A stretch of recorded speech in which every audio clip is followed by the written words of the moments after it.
আসসালামু আলাইকুম এভরিওয়ান। যদি তুমি থাকতে গল্পের পঞ্চম পাঠ, তো চলো বেশি কথা না কইয়া গল্প শুরু করা যাক। আকাশ জুড়ে অন্ধকার, পূর্ণিমার রাত হলে কি ক্ষতি হতো? অন্ধকারে সিঁড়ি বেয়ে ছাদে ওঠা রিক্স, আর রূপা শাড়ি পরে ঠিকমতো হাঁটতে পারছে না, যে কোনো মুহূর্তে পড়ে যেতে পারে। ফোনের ফ্ল্যাশটা অন করলো সাকিব। ছাদে শো শো বাতাস, রূপার চুলগুলো বারবার উড়ে এসে মুখে পড়ছে।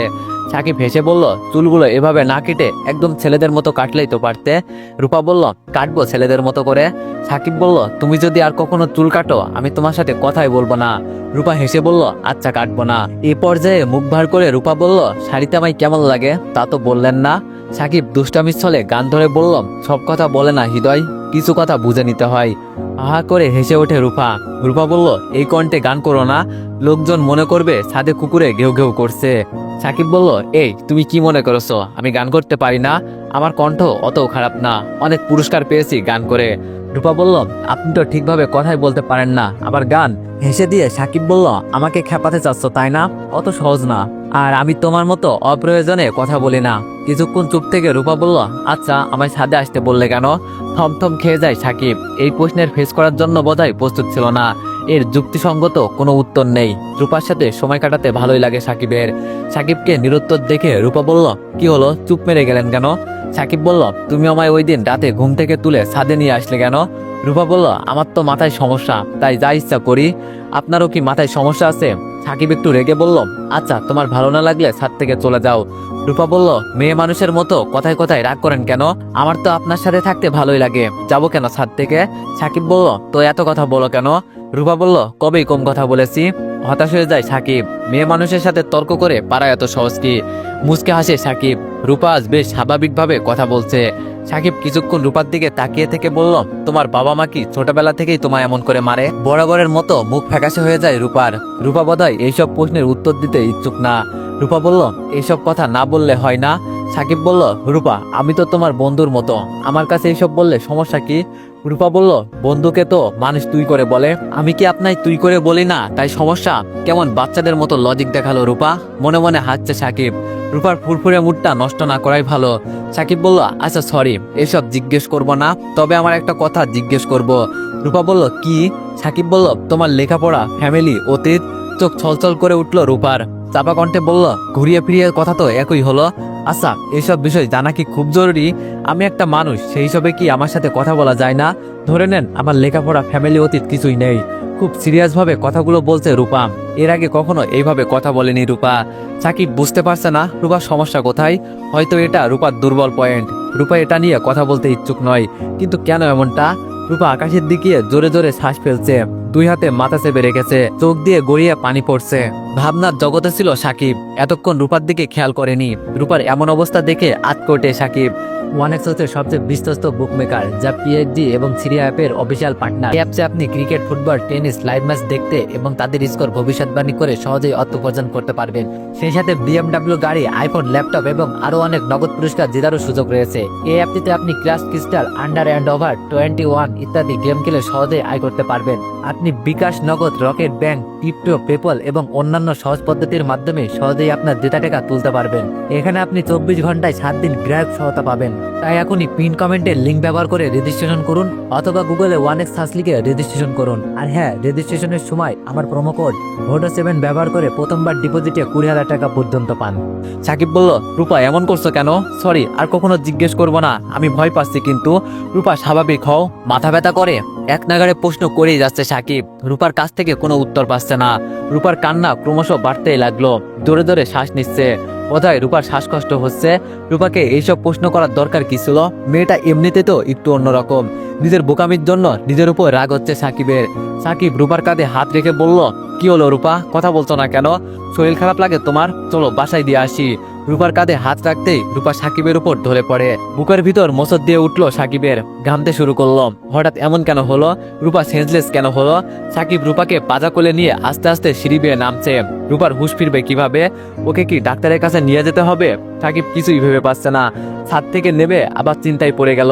রূপাকে ওর রুমে দিয়ে আসা রিক। সাকিবের রুমে রূপাকে নেওয়া কি ঠিক হবে? সকালবেলা সাহেলা বেগম যদি রূপাকে রুমে না দেখে বিষয়টা খুব খারাপ হবে। সাকিবের মাথায় আরেকটা বুদ্ধি আসলো। রূপার জ্ঞান ফেরার পর সকাল হওয়ার আগে রূপা যদি ওর রুমে চলে যায় তাহলে বিষয়টা ভালো হবে। সাকিব রূপাকে নিয়ে সাকিবের রুমে শুইয়ে দিল। গ্লাসে করে পানি এনে রূপার মাথায় দিল। এত রাতে ডাক্তার কোথায় পাবে? খুব বেশি ভয় হচ্ছে সাকিবের। চিন্তার ছাপ মুখে রূপার মাথার কাছে বসে মাথায় হাত বুলিয়ে দিচ্ছে। মুখটা একদম শুকিয়ে গিয়েছে রূপার। বুকের উপর থাকা চুলগুলো কানের কাছে গুজে দিল সাকিব। অদ্ভুত ভালোবাসা কাজ করছে রূপার প্রতি। ভালোবাসায় এমন আজব কেন ভেবে পাচ্ছে না সাকিব। সাকিব রূপার মুখে পানির ছিটিয়ে দিচ্ছে। রূপার জীবনটা এমন কেন? কিছুই জানে না ও সম্পর্কে সাকিব। রূপাকে ভালোবেসে তো কোনো ভুল করেনি। রূপা তো মানসিকভাবে অসুস্থ। এই অসুস্থতার পিছনে কি কোনো কারণ রয়েছে? এই প্রশ্নগুলোর উত্তর কোথায় পাবে সাকিব? সাহেলা বেগমের কাছে এইসব জিজ্ঞেস করাটা বেমানান। বলেছি না আমায় ওইসব জিজ্ঞেস করবেন না। রূপার কথায় ভাবনা ছেদ হয় সাকিবের। স্বস্তির নিঃশ্বাস ফেলে সাকিব। এতক্ষণে চিন্তার অবসান হয়। সাকিব বলল, কি হয়েছিল তোমার? এমন করলে কেন? আমি কত ভয় পেয়েছি।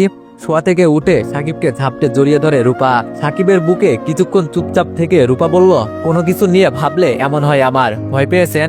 সাকিব বলল, এমন করলে সবাই ভয় পায়। কি নিয়ে ভাবছিলে এত? রূপা বলল, আপনি যা জিজ্ঞেস করছেন তাই নিয়ে। কিছু বলতে গিয়েও থেমে যায় সাকিব। রূপা জড়িয়ে ধরে রেখেছে সাকিবকে। রূপা কি সাকিবকে ভালোবাসে নাকি এইসবও রূপার বেখেয়াল করছে?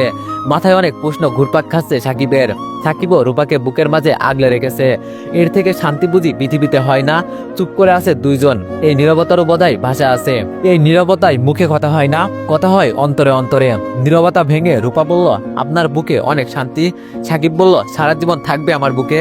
কিছুক্ষণ চুপ থেকে রূপা বলল, থাকবো। আবেগ জড়ানো কণ্ঠে সাকিব বলল, ভালোবাসা আমায়? রূপা বলল, ভালোবাসা টালোবাসা বুঝি না। রূপার এমন উত্তরে ভেবাচেকা খেয়ে যায় সাকিব। সাকিব বলল, সারা জীবন আমার বুকে থাকবে অথচ ভালোবাসা না বুঝি? ভালোবাসায় হাবুডুবু খাচ্ছ আর বলছো ভালোবাসা বুঝো না? কোনো কথা বলে না, মুচকে এসে দেয় রূপা। অন্যরকম প্রশান্তি পাচ্ছে সাকিব। ওভাবে কতক্ষণ দুইজন দুইজনকে জড়িয়ে রেখেছিল হিসাব নেই। আজানের ধ্বনিতে হুঁশ ফিরে সাকিবের। ভালোবাসার রাতগুলো এত তাড়াতাড়ি শেষ হয় কেন? সাকিব বলল, রূপা। ঘুম ঘুম চোখে রূপা বলল, সাকিব বলল, ওঠো এখন বাসায় যাও, সকাল হয়ে গিয়েছে। জানালা দিয়ে বাইরের দিকে তাকিয়ে সাকিবকে আরো শক্ত করে জড়িয়ে ধরে বললাম, বাইরে এখন অন্ধকার, যাব না। সাকিব বলল, সাহেলা আন্টি যদি তোমায় রুমে না দেখে তাহলে কি হবে জানো তো? সাহেলা বেগমের কথা শুনতেই দৌড় পড়িয়ে উঠে বসলো রূপা। চোখ কসলাতে কসলাতে বলল, আমার হেঁটে যেতে ইচ্ছা করে না, কোলে করে নিয়ে আসেন। সাকিব বলল, যদি কেউ দেখে ফেলে? রূপা সাকিবের কথা মানতে নারাজ। সে সাকিবের কোলে চড়ে রুমে যাবে। এইদিকে প্রায় সকাল হয়ে যাচ্ছে। রূপাকে কোলে নেওয়ার চান্সটা মিস করতে চাচ্ছে না সাকিব। 7-5 না ভেবে পাদা কোলে নিল রূপাকে। সাকিবের দিকে তাকিয়ে মিটমিট হাসছে রূপা। রূপাকে রুমে দিয়ে এসে বিছানায় গায়ে লিয়ে দিল সাকিব। ভাবতে লাগলো আজকের রাতটা। রূপার ছোঁয়া লেগে আছে সাকিবের শরীরে। রূপার শরীরে ঘ্রাণ লেগে আছে সাকিবের শার্টে। সারা রাত রূপা জড়সড় হয়ে সাকিবের বুকে ছিল। প্রশান্তি, মায়া, ভালোবাসা ভরা ছিল রাতটা। রূপা বাচ্চাদের মতো কথা বলা অন্য মাত্রা যোগ করেছে সব সময়। জীবনে প্রতিটা রাত এমন হলে ক্ষতি কি হবে? কি এমন রূপাকে নিজের করে পাবে তো? শঙ্কা জাগে সাকিবের মনে। এত ভালোবাসা কেন রূপার মাঝে? সারা রাত ঘুম হয়নি। রূপার কথা শুনতে শুনতেই রাত কেটে গিয়েছে। এইসব ভাবতে ভাবতেই গভীর ঘুমে তলিয়ে যায় সাকিব। সারা রাত সজাগ থেকে চোখ লাল হয়ে রয়েছে সাকিবের। চোখ দুটো জ্বলছে খুব। ঘুমিয়ে থাকার জো নেই। টিউশনি ভার্সিটি। সকালে ঘুম ভাঙতেই রূপার কথা মনে পড়লে ঠোঁটের কোণে চিতলে হাসি ফোটে সাকিবের। তাড়াহুড়ো করে রান্না করছে সাকিব। আজকে বোধহয় টিউশনিতে যেতে পারবে না। সকালবেলা রুমে পায়চারি করছে সাহেলা বেগম। রূপা তো এত বেলা পর্যন্ত ঘুমায় না কখনো। রূপার রুমে যায় সাহেলা বেগম। এখনো ঘুমাচ্ছে রূপা। কালকে ওর আম্মু মারছে ওকে, তাই বোধহয় শরীর খারাপ করেছে, সেই জন্য ঘুমাচ্ছে। সাহেলা বেগম রূপার মাথার কাছে বসে হাত বুলিয়ে দিচ্ছে মাথায়। মেয়েটা খুব বিষণ্ণ, সস্ত একদম। নিঃসন্তান সাহেলা বেগমের রূপার জন্য রয়েছে অগাধ ভালোবাসা। তাই তো রূপার সব পাগলামি সহ্য করে। বুকে একটাই আশা, রূপা একদিন সুস্থ হবে। রূপা সুস্থ হলে কি রূপার বাবা মা রূপাকে সাহেলা বেগমের কাছে রাখবে, নাকি আজিজ চৌধুরীর কথাই সত্যি হবে? বুক চিরে দীর্ঘ নিঃশ্বাস বেরিয়ে আসে সাহেলা বেগমের। আদরের গলায় ডাকে রূপাকে। বেগুড়ে ঘুমাচ্ছে রূপা। কপালে হাত দিয়ে দেখলো সাহেলা বেগম। জ্বর আসছে কি রূপার গায়ে? না, শরীরের তাপমাত্রা তো স্বাভাবিক। রূপার কানের কাছে মুখ দিয়ে সাহেলা বেগম বলল, রূপা আম্মু ওঠো তো, অনেক বেলা হয়েছে। অনেকক্ষণ ডাকার পরও ঘুম ভাঙে না রূপার। রূপার ঘুম থেকে উঠতে নারাজ। সাহেলা বেগম রূপাকে বুঝিয়ে বুঝিয়ে ঘুম থেকে উঠালো। সাহেলা বেগম বলল, এত বেলা পর্যন্ত ঘুমানো শরীরের জন্য ক্ষতি তো। ঘুম ঘুম চোখে রূপা বলল, একটু রাগী গলায় সাহেলা বেগম বলতেই উঠে বসে রূপা। সাহেলা বেগম হেসে বলে, ভালো কথা তো তোর কানে যায় না তাই না? কোনো কথা না বলে হনহনিয়ে বিরক্ত হয়ে ওয়াশরুমের দিকে চলে গেল রূপা। রান্না করে খেতে খেতে একটা টিউশনির সময় ওভার হয়ে গেল। বাসা থেকে বের হলো সাকিব। বারবার রূপার রুমের দিকে তাকাচ্ছে। সকালবেলা রূপার মুখটা না দেখে বেড়াতে ইচ্ছা করে না। দেয়ালে হেলান দিয়ে একটা কাগজের টুকরাই কি যেন লিখে রূপার রুমের দিকে ছুঁড়ে মারলো সাকিব। কাগজের টুকরো দেখেই তাড়াহুড়ো করে কুড়িয়ে হাতে নিল রূপা। সাকিব ছাড়া এ আবার কার কাজ? আম্মু যদি দেখে ফেলে তাহলে খারাপ হবে। সাকিব বলল, রূপা চিঠি পড়তে জানো তো তুমি? না জানলেও সমস্যা নেই, এটা নিয়ে ভেবে আবার অজ্ঞান হয়ে যেও না। ভার্সিটিতে যাচ্ছি আমি। রুম থেকে বের হয়ে না, কোনো পাগলামি করো না। মুচকে হেসে দেয় রূপা। সাকিবকে উদ্দেশ্য করে বলে, শুধু চিঠি না, মানুষের মন পড়তেও জানি আমি। এক বুক প্রশান্তি নিয়ে বাসা থেকে বের হয় সাকিব। সাকিবের কথা মতো রূপা সারাদিনও রুম থেকে বের হয়নি, কোনো ভাঙচুরও করেনি। রূপা এখন রুমে বসে সাকিবের চিঠিটা নিয়েই দুপুরটা কাটিয়ে দিল। সাকিব কখন বাসায় ফিরে সেই অপেক্ষায় শুধু। রূপার এমন স্বাভাবিক আচরণ দেখে স্বস্তির নিঃশ্বাস ফেলে সাহেলা বেগম। ঠোঁটে হাসি ফুটিয়ে আজিজ চৌধুরীকে উদ্দেশ্য করে বলে, দেখো রূপা এখন প্রায় স্বাভাবিক। আজিজ চৌধুরী বলল, সব স্বাভাবিক কোথায়, ওর অতীত। আজিজ চৌধুরীর কথা শেষ না হতেই থামিয়ে দিল সাহেলা বেগম। থমথমে মুখে বলল, ওটা অত জরুরি না। একটু থেমে আবার বলল, রূপা আগে কি করতো মনে নাই তোমার? ওর বাসায় আগুন ধরিয়ে দিয়েছিল। ওর ছোট ভাই এমনকি পাগলামি করে নাই যা ও করেনি। ওর বাবা মা এইসবই তিক্ত হয়ে মারতো ওকে, সেজন্যই বাবা মার কথা শুনতে পারে না। সে তুলনায় এখন অনেক গুণ ভালো। আনন্দিত হয়ে আজিজ চৌধুরীর সাথে বসে বসে কথা বলছে সাহেলা বেগম। কথা বলার মেন টপিক রূপা। রূপার জন্য সাহেলা বেগমের এত ভালোবাসা দেখে আফসোস হচ্ছে আজিজ চৌধুরীর। রূপাকে যখন ওর বাবা মা নিয়ে যাবে তখন কি সহ্য করতে পারবে সাহেলা বেগম? গোসল ছেড়ে চুল শুকাচ্ছে রূপা। সাহেলা বেগম রূপার রুমে আসতে রূপা হেসে বলল, আগে কত বড় চুল ছিল, শুকাতে অনেক সময় লাগতো, আর এখন কম সময় লাগে, ভালো হয়েছে তাই না? বলেই হেসে দেয় রূপা। সাহেলা বেগমের ইচ্ছা করছে রূপার গালের কষিয়ে একটা থাপ্পড় দিতে। রাগ সংযত করে সাহেলা বেগম বলল, খেতে আসো। খাওয়া শেষ করে রুমে আসতেই রূপার চোখ পড়ে সাকিবের দিকে। বাসায় ফিরেছে সাকিব। এখন সাহেলা বেগম বাসায়, তাই সাকিবের কাছে যেতে পারলো না। অপেক্ষা পর গুনতে শুরু করলো কখন সাহেলা বেগম বাসা থেকে বের হবে। সাহেলা বেগম বাসা থেকে বের হতেই দৌড়ে ছাদে চলে যায় রূপা। চেয়ারে বসা সাকিব রূপাকে দেখেই হেসে দেয়। সাকিব বলল, এতক্ষণ আসার সময় হলো বুঝি? হাঁপিয়ে গিয়েছে রূপা, কথা বলতে পারছে না। সাকিব চেয়ার ছেড়ে উঠে দাঁড়ায়। রূপাকে চেয়ারে বসিয়ে বলে, হেঁটে আসলেই তো পারতে, এভাবে দৌড়ে আসতে কে বলেছে? রূপা এইসব প্রশ্নের উত্তর না দিয়ে বলে, খেয়েছেন তো? এই একটু কথার ভিতরেই ভালোবাসা খুঁজে পায় সাকিব। সাকিব বলল, হ্যাঁ খেয়েছি, তুমি খেয়েছো? মাথা ঝাঁকিয়ে উত্তর দেয় রূপা। রূপা বলল, মাঝে মাঝে চিঠি লিখতে পারবেন, ভালো লাগে আমার। সাকিব বলল, পারবো, যদি তুমি চিঠির উত্তর দাও। রূপা ঠোঁট বাঁকিয়ে বলল, চিঠি লিখতে পারি আমি। সাকিব হেসে বলল, আমি কি বলেছি তুমি পারো না? সাকিব আবার বলল, তোমার জন্য সারপ্রাইজ আছে। উৎসাহিত কণ্ঠে রূপা বলল, কি? সাকিব বলল, চোখ বুঝো তারপর। রূপা বলল, বুঝলাম চোখ। সাকিব বলল, যতক্ষণ না বলবো আমি ততক্ষণ চোখ খুলবে না। রূপাও বাধ্যমের মতো তাই করলো। সাকিব পকেট থেকে পায়েল বের করে রূপার পায়ে পরিয়ে দিল। রূপার চোখে আঁকাবাঁকা করে লেপটিয়ে কাজল দিয়ে দিল। একটা কালো টিপ রূপার কপালে পরিয়ে দিল। সবুজ এক মুঠো চুড়ি রূপার হাতে পরিয়ে দিল। সাকিব বলল, চোখ খোলো এবার। রূপা বিস্ময়ে হা হয়ে রয়েছে। সাকিব রূপার সামনে হাঁটু গেড়ে বসে রয়েছে। সাকিব বলল, শোনো, আধুনিকতা একদম পছন্দ না আমার। তুমি আমার রানী হয়ে থাকবে, যার চোখে থাকবে গাঢ় মোটা কাজল, হাত ভর্তি চুরির আওয়াজে বাজবে সারাক্ষণ, কপালে থাকবে বাঁকা টিপ। টিপ ঠিক করার ছলে মাঝে মাঝে কপালে হাত ছুঁয়ে দিব, যত্ন করে পায়ে পরিয়ে দিব পায়েল। কাউকে কাজল পরিয়ে দেওয়ার অভ্যাস আমার একদম নেই, তাই তো আঁকাবাঁকা হয়েছে। রূপা চোখ বেয়ে জল গড়াচ্ছে, অতি আনন্দের জল। রূপা সাকিবের হাত ধরে বলল, অনেকদিন হলো কেউ আমায় ভালোবাসে না, আপনি একদম ব্যতিক্রম। সাকিব বলল, ভালো মেয়ে হয়ে থাকবে, তাহলে সবাই ভালোবাসবে। আজিজ চৌধুরীর কণ্ঠ শুনে সাকিবের হাত ছেড়ে উঠে দাঁড়ায় রূপা। নিচতলা থেকে ডাকছে আজিজ চৌধুরী। সাকিব ভ্রুকুচকে বলে, আঙ্কেল বাসায়? রূপা বলল, বাবার শরীর ভালো নাই, তাই যায়নি অফিসে।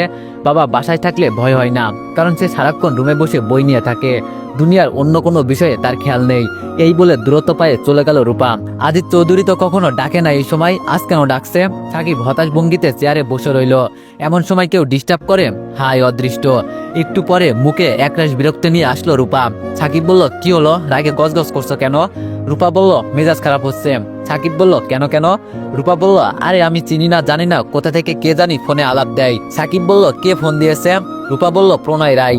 সাকিব ভ্রুকুচকে বলে, আঙ্কেলের ফোনে কল দিয়েছে ছেলেটা। রূপা বলল, সাকিব বলল, কি বলেছে তোমায়? রূপা বলল, জানি না, কি আজাইরা কথা, বাদ দেন। চিন্তায় পড়ে যায় সাকিব। আদিত্য চৌধুরীর ফোনে কল দিয়েছে নিশ্চয়ই রূপার পরিচিত কেউ। সাকিব ভয় পাচ্ছে অন্য কারণে। পরক্ষণে মনে পড়ল প্রণয় রায় ছেলেটা হিন্দু। ভয় কেটে গেল সাকিবের। রূপার সাথে প্রেমের বয়স যত বেড়ে চলেছে সাকিবের চিন্তা তত গাঢ় হচ্ছে। রূপার 4-5টা মানুষের মতো স্বাভাবিক নয়। হয়তো রূপা স্বাভাবিক নয় বলেই সাকিব এত বেশি ভালোবেসে ফেলেছে ওকে। তবুও এ নিয়ে প্রতিনিয়ত চিন্তায় ভুগছে সাকিব। প্রেম টেম অত নিয়মকানুন মেনে হয় না, কেমন একটা অনিশ্চয়তার মাঝে আছে। ভবিষ্যতের কথা ভাবলে সুরে ওঠে সাকিব। রূপার সম্পর্কে তেমন কিছুই জানে না, রূপার কাছ থেকে জানার সুযোগ নেই। এইসব কথা সবসময় ইগনোর করে রূপা। মাত্র এই কয়দিনে খুব ভালোবেসে ফেলেছে রূপাকে।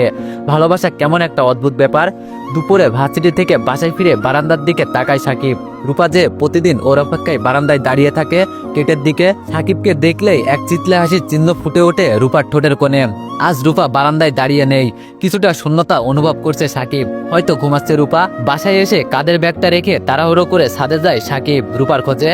এই মেয়েটাকে নিয়ে সবসময় অজানা ভয় কাজ করে সাকিবের মনে।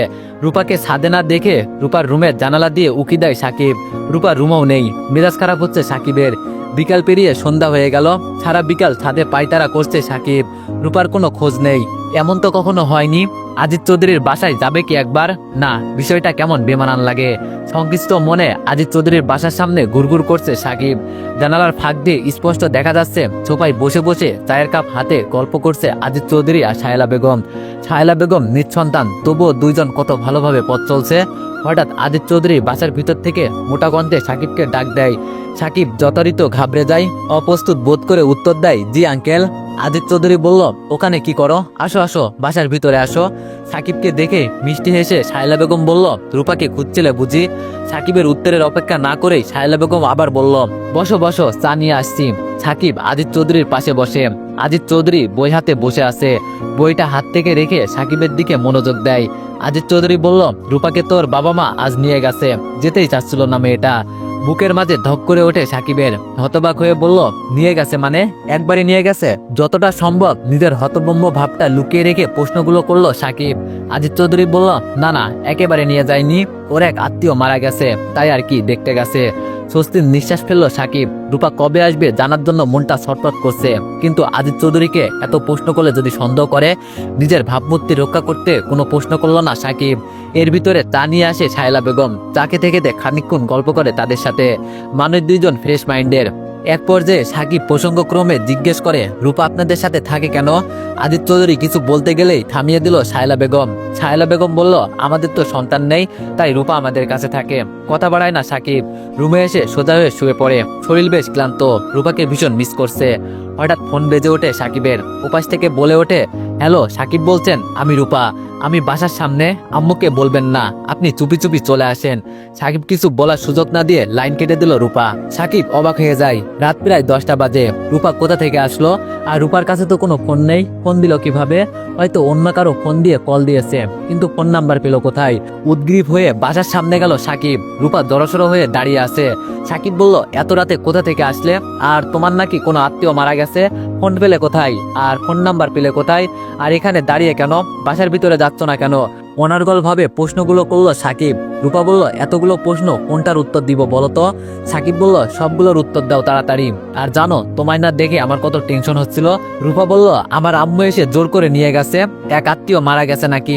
ওই বাড়িতে গিয়ে আমার দম বন্ধ হয়ে যাচ্ছিল, তাই চলে আসছি। আর রাস্তার পাশে এক দোকান থেকে কল দিয়েছি। আপনার ফোন নাম্বার তো জানি। আর বাসায় যাব না, কারণ এভাবে চলে আসছি জানলে আমায় বকবে। সাকিব কিছুক্ষণ চুপ থেকে বলে, বাসায় যাবে না তো কি করবে? আর তোমার মা বাবা টেনশন করবে না? এত পাগলামি কেন করো বলো তো? খিলখিলিয়ে হেসে দেয় রূপা। রূপা বলল, ওই বাড়িতে আমার খুব কষ্ট হচ্ছিল, তাই আম্মু বাসায় একটা রুমে নিয়ে বলল ঘুমাতে। ওনারা ভাববে আমি ঘুমাচ্ছি, আর খোঁজ করলে সকালে করবে। সকালে শায়লা আম্মুর ফোন দিয়ে জানিয়ে দিবে আমি চলে আসছি। আমি বললাম, রাতে যদি খোঁজ করে? রূপা বলল, করলে করুক, আমার কি? সাকিব শক্ত গলায় বলল, তুমি না বলছো আর পাগলামি করবে না? কোনো উত্তর না দিয়ে মাথা নিচু করে থাকে রূপা। সাকিব আবার বলল, হয়েছে অনেক পাগলামি, এবার বাসায় চলো। রূপা বলল, বাসায় যাব না, আর সারা রাত আপনার সাথে ঘুরবো। কিছু বলতে গিয়েও থেমে দেয় সাকিব। মুচকে এসে বলল, ভেবেছিলাম তোমার মাথায় গোবরের গোডাউন। না, বুদ্ধি শুদ্ধ আছে। সাকিবের কথায় উত্তরে মুচকে আসে রূপা। ঠোঁটে দুষ্টুমির হাসি ফুটিয়ে সাকিব বলল, প্রেম শিখে গেছো দেখছি। এবারও লাদুক হাসি দেয় রূপা। রূপা আগের থেকে স্বাভাবিক অনেক, বিষয়টা খুব স্বস্তিদায়ক সাকিবের জন্য। রূপা বলল, আপনি একটু জড়িয়ে ধরি। রূপার কথায় ভেবাচেকা খেয়ে যায় সাকিব। সাকিব বলল, রাস্তা ভরা মানুষ তো। রূপা সাকিবকে আর কিছু বলার সুযোগ না দিয়ে সাকিবের বুকে ঝাঁপিয়ে পড়ে।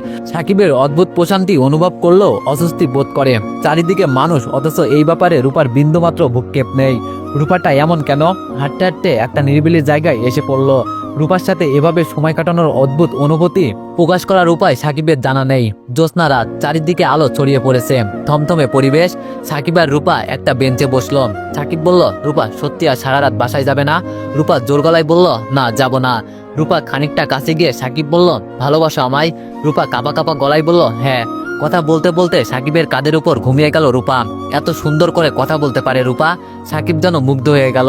এইদিকে সকালও প্রায় হয়ে যাচ্ছে। পবিত্র ভালোবাসা রাঙানো যেন দুটি প্রাণ। তো এভরিওয়ান, নেক্সট পার্টের জন্য সবাই একটু বেশি বেশি কমেন্ট আর একটু বেশি বেশি লাইক করে দিয়েন। ধন্যবাদ।